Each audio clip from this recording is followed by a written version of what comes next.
Hello दोस्तों, Ashok IAS में आपका स्वागत है। दोस्तों हम लोग जो है डेली टारगेट टॉपिक्स, प्रीलिम्स और मेंस को ध्यान में रख के आपको डेली टारगेट्स देते हैं और आज जो है डे 28 के टारगेट्स देने वाले हैं।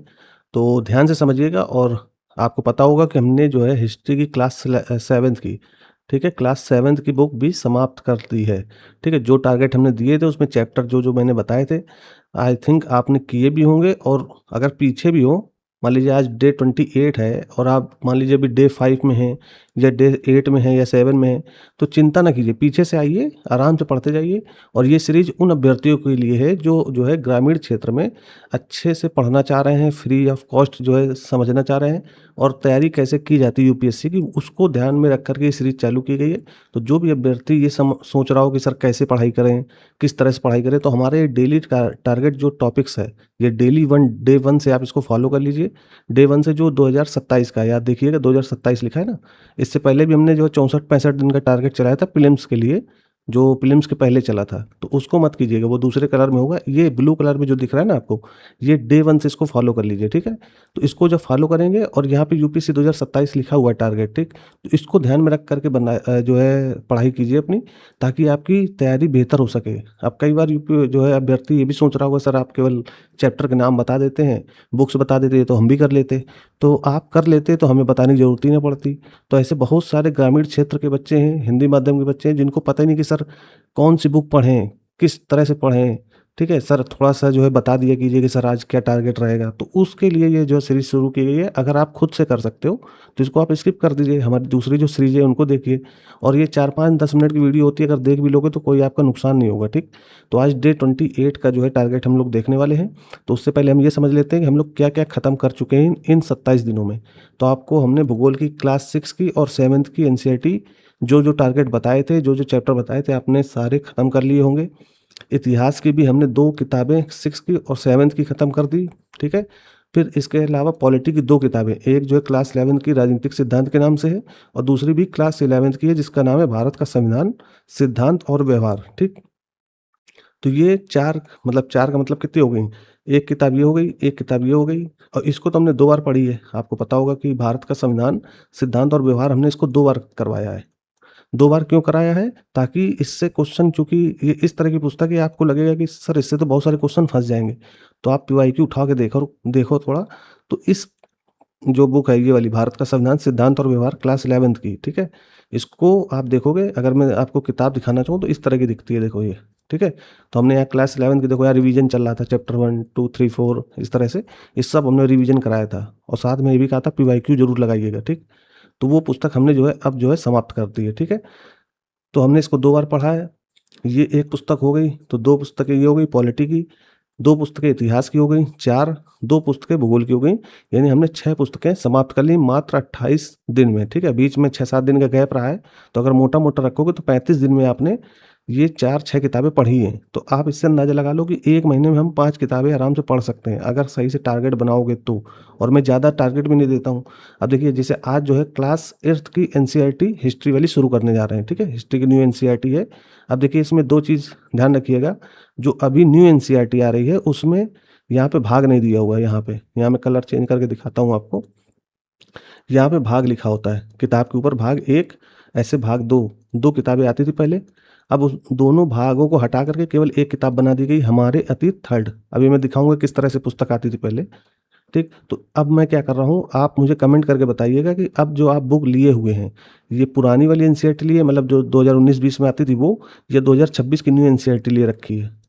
2026 में जो आई है अभी लेटेस्ट, अगर वो ले रखी है, तो उसमें ये लिखा हुआ दिखेगा आपको। मतलब इसमें भाग वगैरह नहीं लिखे होंगे, ये सिंपल लिखा होगा हमारे अतीत थर्ड, इसमें भाग नहीं लिखा होगा यहाँ पे, ठीक? पहले कैसे आती थी इसको देख लो। हमारे अतीत क्लास 6 की फर्स्ट थी, ठीक है? फिर हमारे अतीत 2 क्लास 7 की थी। फिर हमारे अतीत थर्ड जो है उसका भाग 1 आता था और भाग 2 आता था। तो 2 तरीके से आती थी, भाग 1 यहाँ पे देखो लिखा होगा भाग 1 और भाग 2, ये क्लास 8th की हिस्ट्री की पुस्तक थी। और जो अभी न्यू आ रही है वो इस तरह से लिख कर आ रही है। तो आप हमें कमेंट करके बताना आपने न्यू ले रखी है या ओल्ड ले रखी है, ठीक है? मतलब ओल्ड का मतलब ये 2019 वाली है न्यू एनसीईआरटी वो भी, ठीक है? थोड़ा-सा इनको अब क्या कर दिया, भाग 1 और 2 को मर्ज करके एक ही पुस्तक थोड़ी मोटी बना दी है। और चैप्टर में कोई भी इधर-उधर कुछ भी नहीं हुआ है। फिर भी अगर कोई चैप्टर इधर-उधर हो तो आप यहाँ पे जो हम चैप्टर लिखते हैं, तो आप कमेंट करके ज़रूर बताइए कि सर ये चैप्टर तो हमारी पुस्तक में है ही नहीं, ठीक है? तो उस पे हम जो है थोड़ा-सा अलग से वर्क करके बताएँगे, क्योंकि हमने जो अपने समय में पुस्तक पढ़ी है 2018-19 में, वो सारी पुस्तकें यही हैं, ठीक है? 2016 में हमने तैयारी करना शुरू किया था, तो उस दौरान ये पुस्तकें काफ़ी चर्चा में थीं, मतलब भाग 1, भाग 2। तो अभी नई एनसीईआरटी में अगर कोई चैप्टर ना हो तो मुझे बताइएगा ज़रूर। तो आज क्या करना है, 8th क्लास की हिस्ट्री की न्यू एनसीईआरटी जो है वो भाग 1 वाली, उसमें पहला चैप्टर है कैसे, कब और कहाँ। अगर आपने क्लास 6 की एनसीईआरटी पढ़ी होगी तो उसका पहला चैप्टर भी कुछ इसी तरह का नाम का था, कब, कहाँ और कैसे, है ना? तो यहाँ पे आधुनिक भारत को लेकर के कब, कैसे और कहाँ क्या-क्या हुआ हिस्ट्री में, वो यहाँ पे समझाया गया है। तो यहाँ से आपको क्लास 8th की एनसीईआरटी से मॉडर्न हिस्ट्री, ठीक है?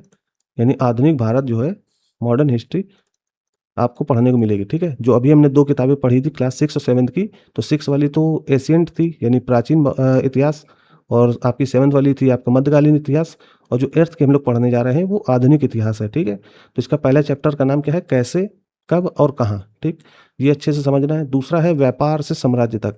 अब यहाँ पे जो ब्रिटिश कंपनी यहाँ भारत में आई थी, कब आई थी आप मुझे कमेंट करके बताओ? 1605 में आई थी या 1608 में आई थी, ठीक है? या फिर 1498 में आई थी? कौन-सा आंसर सही होगा? तो ब्रिटिश कंपनी या जो भी यूरोपीय कंपनी आई थी, उनकी सत्ता स्थापित होती, पहले वो व्यापार करने के उद्देश्य से आए, फिर साम्राज्य किस तरह से स्थापित किया, वो सारी कहानी यहाँ संक्षेप में कह सकते हो, या मतलब कि थोड़ा-सा कम डिस्क्राइब, क्योंकि ये कक्षा 8 की पुस्तक है, तो इसमें ज़्यादा डिस्क्राइब करके नहीं दिया हुआ, लेकिन आपको पढ़ने के लिए सरल भाषा बहुत है, आप समझ जाओगे आसानी से चीज़ें। तो पहले जब शुरुआत करनी होती है ना, तो पहले हल्का-हल्का तो समझें। तो यहाँ से आपको बहुत सारे क्वेश्चंस यूपीएससी के देखने को मिलेंगे, और थोड़ा आपका जो है बेसिक तैयार होगा, ठीक है? आपके जो है एक तरीके से जो यूपीएससी की इमारत जिसमें खड़ी करने जा रहे हो आप, उसके लिए नींव जो चाहिए बेस, ठीक है? वो यही एनसीईआरटी कवर करके आपको देंगी। तो आज आपको 2 चैप्टर पढ़ने हैं, कैसे, कब और कहाँ, और दूसरा व्यापार से साम्राज्य तक, ठीक? तो ये 2 चैप्टर अच्छे से पढ़ लीजिएगा। इसके अलावा जो बॉक्स में लिखे फैक्ट होते हैं, यहाँ मैंने कई बार बताया कि यहाँ कोनों में फैक्ट दिए होते हैं, शब्दावली दी होती है, कुछ जो है कॉन्सेप्ट या अवधारणा जिसको बोलते हैं, ठीक है? वो दिए होते हैं। तो ये जो बॉक्स में लिखी चीज़ें होती हैं, इनको मत छोड़ना। कभी-कभी आपको क्रियाकलाप लिखा हुआ मिलेगा, क्रियाकलाप, तो वो आप छोड़ सकते हो, क्योंकि उसमें कुछ होता नहीं, वो प्रैक्टिकल टाइप की जो है चीज़ें होती हैं। लेकिन पढ़ लोगे, शायद कोई काम की चीज़ निकल आए, तो आप ज़रूर पढ़ा करो उसको, ठीक है? तो ये हो गई आपकी हिस्ट्री की 2 चैप्टर आज खत्म करने हैं, हर हाल में खत्म करने हैं, मैं बार-बार बोल रहा हूँ, ठीक है? आप ये मत सोचिए कि सर जो है केवल चैप्टर बता दिया, फिर इसके अलावा कुछ बताते ही नहीं हैं। भाई पढ़ोगे तो एनसीईआरटी बच्चों के तरीके लिखी हुई है, और आपने ग्रेजुएशन कर रहे होगे, तो इतना तो समझ ही जाओगे ना कि किस तरह की पुस्तक है। अब आपको कक्षा 8 की पुस्तक अगर नहीं समझ में आ रही, तो इसका मतलब आपका कहीं न कहीं पूरा बेसिक स्ट्रक्चर ही खराब है। तो आप पहले धीरे-धीरे सुधारो उसको, ठीक है? इसीलिए मैंने क्लास 6 की एनसीईआरटी शुरू की है, कि धीरे-धीरे आप समझो तो चीज़ों को, ठीक? तो बॉक्स में लिखे प्रमुख फैक्ट, शब्दावली, अवधारणा समझना ही है, और ये 2 चैप्टर करने हैं। इसके अलावा जो है मैंने आपको ये चीज़ बताई थी कि ये अतीत 1, 2 और ये 3 क्या है? यानी जो हमारे अतीत 1 है, इसमें प्राचीन भारत या प्राचीन इतिहास के बारे में है। हमारे अतीत जो 2 नाम से पुस्तक है कक्षा 7 की, उसमें मध्यकालीन, ठीक है? यहाँ मैं लिखे जा रहा हूँ मध्यकालीन, मध्यकालीन इतिहास है, ठीक? यहाँ आपका प्राचीन है। और ये दोनों पुस्तकें अगर नई आपने ली होगी तो ये एक ही आ रही होगी, इसमें भाग नहीं लिखा होगा, ठीक है? दोनों को मर्ज कर दिया गया। तो ये आधुनिक भारत की, ये आधुनिक इतिहास की पुस्तकें हैं, ठीक है? आधुनिक इतिहास। तो यहाँ आपको छोटी-छोटी जानकारियाँ मिलेंगी, तो यहाँ से आप बेसिक अपना तैयार करो, और बहुत सारी चीज़ें जो छूटेंगी वो आगे हम लोग कवर करेंगे।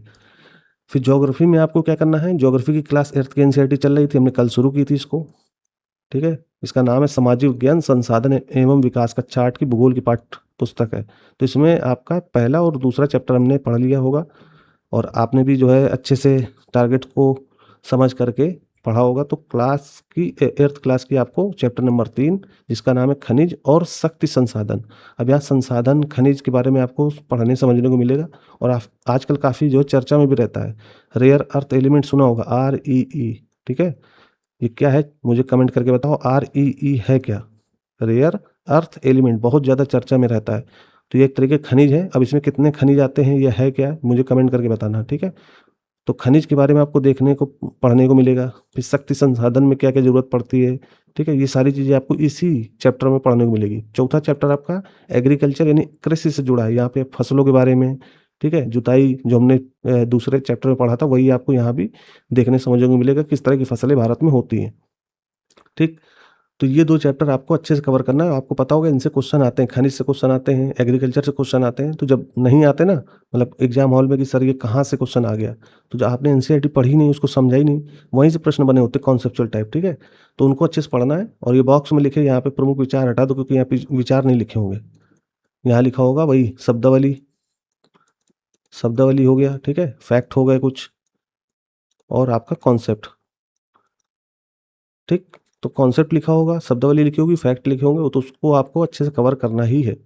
ठीक है। तो ये आज आपके टारगेट हैं। और मुझे कमेंट करके बताइए कि मैं जो है करंट अफेयर जो शुरू कर रहा हूँ, मतलब कमेंट करना है आपको, तो मैं करंट अफेयर कल या परसों शुरू कर दूंगा। आज आपकी 31 तारीख है, तो कल 1 तारीख से आपको करंट अफेयर की, या तो पॉलिटी या आर्ट एंड कल्चर, कोई भी एक सेक्शन शुरू होगा। मैं मैगजीन कवर करूँगा, यानी आपको मई वाली मैगजीन, ठीक है, मई 2026 की जो मैगजीन आती है ना, उसका पॉलिटी सेक्शन या फिर आर्ट एंड कल्चर वाला जो सेक्शन है, जो करंट में चर्चा में रहा होगा, उसको मैं कवर करने की कोशिश करूँगा।